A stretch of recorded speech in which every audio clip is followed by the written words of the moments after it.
can start. Today we are going to show you the instruments which are used in surgery.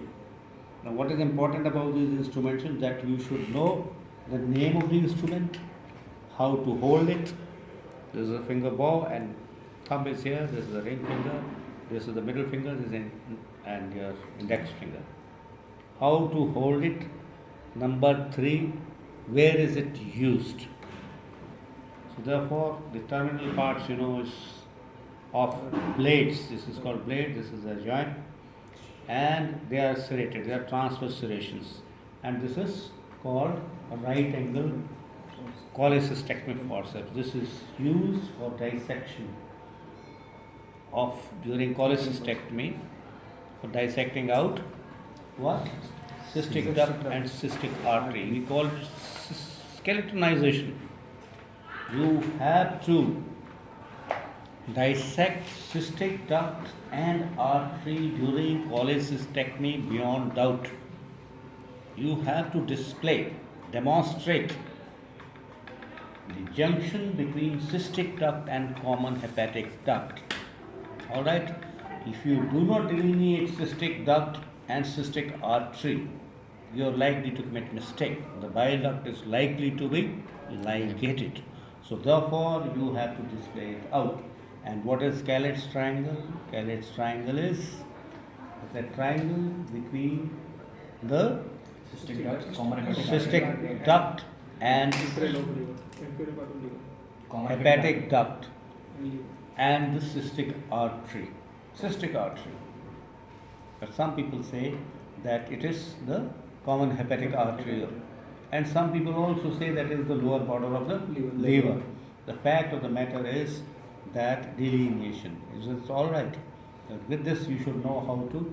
You can do cholecystectomy by fundus first method, right? Which is called antegrade method, or it is through firstly you ligate, dissect out, and divide the cystic artery and the cystic duct, and then go by retrograde method. During cholecystectomy, you must find out a plane of cleavage to minimize the blood loss. A special precaution has to be taken for aberrant vessels from the right hepatic artery and what cholecystohepatic duct also. It can cause you little problem. If your surgery is smooth, you can avoid putting a drain which increases the morbidity. Now the next is, what is this? This is Chetwood forceps, absolutely right. This is used to remove the instruments which are sterile and putting on. This itself has to be sterile. Alright? This is kept in a solution which is antiseptic solution, and it's used to pick up the instruments from the table. From the the container on the operation table. Okay? This is Chetwood forceps. Now these are the bougies, what is called. There are various size urethral dilators, absolutely light.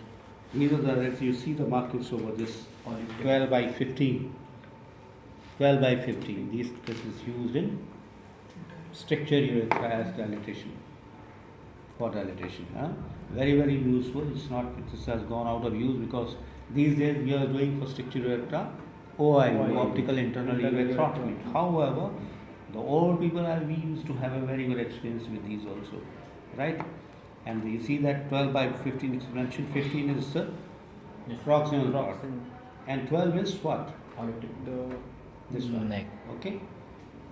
There is a special technique. This is for a male urethra, and you will find the various sizes of these. Now, come on, let's start. What is this? Gabriel syringe. This is Gabriel syringe, which is used for Injecting this sclerosing internal hemorrhoids. There are various other modalities for treating, because you know that there is a first degree hemorrhoid, second degree hemorrhoid, third degree hemorrhoid, and fourth degree hemorrhoid or strangulated hemorrhoid. So first degree hemorrhoids are those hemorrhoids which do not produce the bleed only. Second degree hemorrhoids are those hemorrhoids which come out and reduce spontaneous the bleed also. And third degree hemorrhoids are those hemorrhoids which are to be repositioned, and they are strangulated hemorrhoids, gangrenous hemorrhoids, in which cannot be reduced back. Treatment is conservative. However, in emergency, you can do the surgery also. So the Gabriel syringe is used in second degree hemorrhoids, first degree hemorrhoids. You can do Barrett's bending down also. You can, strangulate the pipe masses at its neck, and they will fall off within 7 days. Oh, Gabriel's, what do you use? Almond oil. 5% almond in arachis oil, right? For sclerotherapy. Okay. Now this is what you find. This instrument. This is a sinus forceps. The blades are blunt and there are transverse serrations, and there is no lock here. This is used basically. It's called sinus forceps. Why it's called sinus forceps? Initially, it used to be used for packing the sinuses, but it can also be used to drain the abscess, and the method of draining the abscess is called Hilton's method. Now it is here. What is this instrument? This is mosquito artery forceps. This is a mosquito artery forceps. Mosquito artery forceps is used to arrest hemorrhage, capillary hemorrhage, number one. Number two, you can also use it for dissection, peritoneum or things like that. All right, it can be used for dissection also. This is also a mosquito. This is also an artery forceps used for hemostasis, and you can hold the tissues also sometimes with it. Next is, Coccus artery forceps. Coccus, you see, it has got tooth on both the blades at its end. It has got transverse serrations in its blade. There is a lock also. This is used to hold pedicles. This is used to hold pedicles during surgery, and also you're doing surgery on bones. Earlier the general surgeon used to do the orthopedic surgery also, like we used to do open reduction internal fixation. All the fractures, radius ulna, with the rush pins, they are gone out. Semitubular compression plates out of this thing. So, and we used to do open, now these do closed reduction and things like that. Alright? So this is used to hold tough structures like bone and periosteum and things like that, and to hold the pedicles. This is tooth forceps, tooth artery forceps used to hold the tissues, tough tissues, and used in dissection. Okay? This is again, once again, this is the mosquito artery forceps. You can have small capillaries with it for hemostasis. Alright? This is the needle holder. Needle holder, it has got balls here, there is a lock here, there are two blades, there are transverse serrations, and there is a groove inside. When you are holding the needle, how do you hold it? You hold it at the junction of the out 2/3 and the 1/3, yes. Like this. You hold it from the tip, this will keep on moving. So therefore, you hold it like this. It's preferable. And once you are taking a bite, it has to be at your wrist should move at right angle. Don't do like this. Everything of the mechanism. So you pierce the skin or whatever it is, depending on what are you doing, what are you suturing. So with the skin, you have to have a sharp cutting needle. Okay? This is a needle holder. All right. What is this? Babcock. This is a Babcock. Babcock has got a joint. It has got blades. The end of the blades are fenestrated. Triangulars. They are triangular. Alright? And this is used to hold during surgery the tubular structures like fallopian tube, like the appendix, like the ureter, etc. Alright? This is Babcock. This is Journey's retractor. Journey, C-Z-E-R-N-E-Y. Journey's retractor. Now one of the blades of Journey's retractor is, curved. It is curved at the end. And there is a small curve here also. So therefore when you're holding it, it tells you that you hold me like this. Alright? And exactly on the opposite side, this is in a reverse direction, and the two small blades here divided. Alright? This is used for surgery like hernia, etc. when you don't go very deep, and which has got a moderate kind of a depth. So this Journey's retractor is a very useful instrument. This is a plain dissecting forceps to hold soft structures, while you can hold skin or soft tissues during dissection. This is If I am not wrong, what is this? This is a towel clip. Towel clip. If I'm not wrong, this is Moynihan's towel clip. What is this? Very commonly used. This is a Moynihan's towel clip. Look at it. This is used firstly while you have draped the patient to hold the towels, number one. Number two, you also use it while you're doing laparoscopic surgery to hold the tubes, diathermy, and suction tube, This is used there. And also it may be used sometimes when a person has got fracture of the ribs to hold the ribs together. And I believe that it can be used to hold the tongue also at times. So basically the towel clip is used for draping and keeping the towels in order. They should not slip off from the part you are exposing and where you will do the surgery. What is this? This is Proctoscope. Whenever you are doing proctoscopy, what are the indications of proctoscopy? Anoscopy is anorectal disorder, right? Anorectal disorders like hemorrhoids. Don't do it in a patient who has got acute fissure. Patient will go into shock. Patient will go into shock. Don't do it. So you ascertain first from the patient, does he have features, complaints pertaining to fissure in ano, which is a vertical tear in the anoderm, mucosal tear. Right, don't do it. But if you have to do it, you can find out small tumors. You may find out, you can take a biopsy. You may find some kind of a, bleeding disorder, hemorrhoids and things like that. And whenever you are doing it, which position you do it in Sinus position, that is left lateral position. Patient's trunk, head, neck, face should be curved to the opposite side of the table. Patient's buttocks are towards the surgeon. If he is a right-handed person, the left lower limb is straight and right upper limb is flexed at the knee and the hip. Okay? And then you are doing proctoscopy. So if you remove this inside obturator, what happens is, and you push it inside, it will tear the mucosa. So therefore one has to be very careful.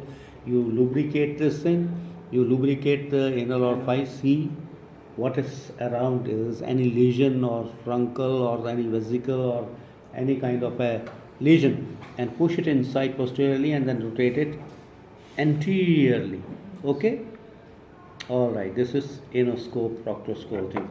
This is Pars crushing clamp. It has got two joints. See, this is the only instrument with got two joints, and look at this. There is a sharp tooth here and it has got longitudinal serrations inside. This Pars crushing clamp, it is a double lock and it is used to crush the intestine during resection and anastomosis. The part which is being crushed has to come out, will be coming out. This is Ellis tissue holding forceps. Joint, the blades are curved at the end and which are having teeth. The Ellis tissue holding forceps is used to hold tough structures. You can even hold the skin, try to minimize damage to the structures. It's a very good instrument. You hold and pick it up the tissues and use for during dissection. Again, this is a sinus forceps used for drainage of abscess, packing of the sinuses or the abscess cavity. Now this is an instrument which has got bow but no lock here, and it is curved. The blades are curved, and distal part of the blades has got, which is having transverse fenestrations, and there is through and through groove in this. This is used, number one, where it is used to remove the stones, and this is not locked so that if you lock it, the stone might get crushed. Right? Okay. Basically, basic purpose of this is to remove stones, discharges. This is what is called? It's called Ramplace. Yes, Ramplace. It's called Ramplace tissue holding forceps. A very instrument of a very wide variety of importance and use. It has different bows, it has got a lock, it has got a joint, distal blades are there which are fenestrated. It is, expanded at its end and it's got transverse serrations. This is used, number one, to prepare the parts during surgery or before surgery for cleaning. It holds the gauze piece and which is dipped in Savlon, saline, betadine, or whatever your choice of antiseptic solution to clean the operative area, number one. Number two, it acts as an ovum forceps in gynae, for removing the products of conception. Number three, you put a gauze piece, it is used for dissection also. Number four, it is used to hold the fundus of the gallbladder, neck of the gallbladder during cholecystectomy. Right? And what else? Sometimes, what can you do with this? Urine, you can hold the cervix also during gynecological examination. Right? Huh? You can place a wall cell and things like that. Now the next instrument that you are going to see is this. They've got a lock here, the joint, the long blades and longitudinal serrations. This is the intestinal occlusion clamp. The intestinal occlusion clamp does not damage, does not cause injury to the intestine during dissection and anastomosis. It is the use is, what are the use? The use is number one, you hold and clamped. You clamp the intestine, number one, so that contents of the intestine do not spill over and you have a smooth anastomosis. Number two, it also serves the purpose of hemostasis. When you divide the intestine, not only contents will be spilled out, but there will be bleeding also. So it's serving dual purpose. It's the intestinal occlusion clamp. Is that right? Yes, sir. Okay. There's a curved long artery forceps. Here it's holding the tissues inside. This is reverse retractor used in abdominal surgery, which retracts the abdominal wall, the liver, the spleen, right? The next in line is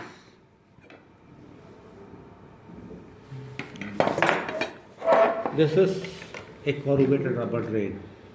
The corrugated rubber drain will never deceive you like the tubular drain, it will never get blocked. Once you have put it somewhere in the cavity and you want the things to come out, drain out, this was used previously, there are corrugations in this, but one disadvantage of this is that it soils the skin. Alright, so it is not acceptable to the patient. Now let's go, what is this? This is Morris abdominal retractor. There are other ones in the Doyne's retractor. Where is that gentleman? Missing in action. Yes. Where it has gone to? Where is disappeared? Anyway, things get disappeared. This is not a right thing. Anyway, this is Morris retractor to retract the abdominal wall. All right. हाँ जी बताइए क्या है? Tell me what is this?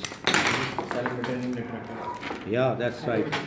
You can do it, this way it can be used in mastoid surgery also. Huh? Why it is not getting closed? Because I'm out of touch. I rarely use it. I think in my life I haven't used it. This is very, very rarely used, this sector. Alright. Now, what is this? Foley's catheter. This is Foley's catheter. The Foley, I believe he was a gentleman who received Nobel Prize, the only urologist also. So tributes must go to the people who had manufactured all these instruments, facilitated our surgery, and brought new and new things for the mankind. The one person devises something and whole world suffering people with, elderly person must thank. All those people who come to us with bladder outlet obstruction, acute retention of the urine. This is a Foley catheter, two-way. There is a three-way Foley catheter also. One is for inflating of the balloon, self-retaining. Self-retaining, push it inside the bladder. So you get self-retained because this one, the two lumens, one is for inflation of the balloon here so that the catheter does not come out of the bladder. If you push it without inflating the balloon, the catheter will come out. So therefore, this is self-retaining Foley's catheter used for this is an external urinary diversion. What is it? External urinary diversion in acute retention of the urine after major surgery, after spinal surgery. All right, and it should be non-irritating. Okay, and should not stay there for a very long time, not more than 3 to 4 days. And once you have removed it, replaced by another catheter. The tip should always be sent to for culture to isolate the organisms, right? This is notorious. If it is kept for a long time, it can cause septicemia. And in our surgical practice, in surgical intensive care, in elderly people who are lying in the bed, who are dependent upon us, on others for their life. So therefore, their catheter should be changed. Otherwise, I have seen some people in the past used to keep this Polis catheter in the bladder of elderly people for days together. So be careful about it.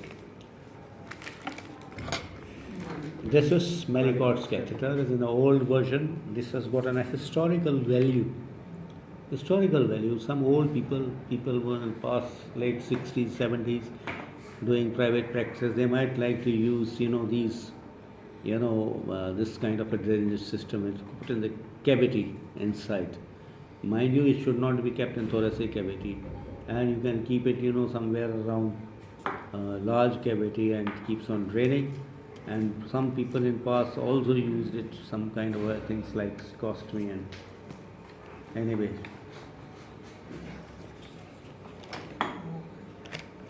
Each one of us knows this closed suction drainage system.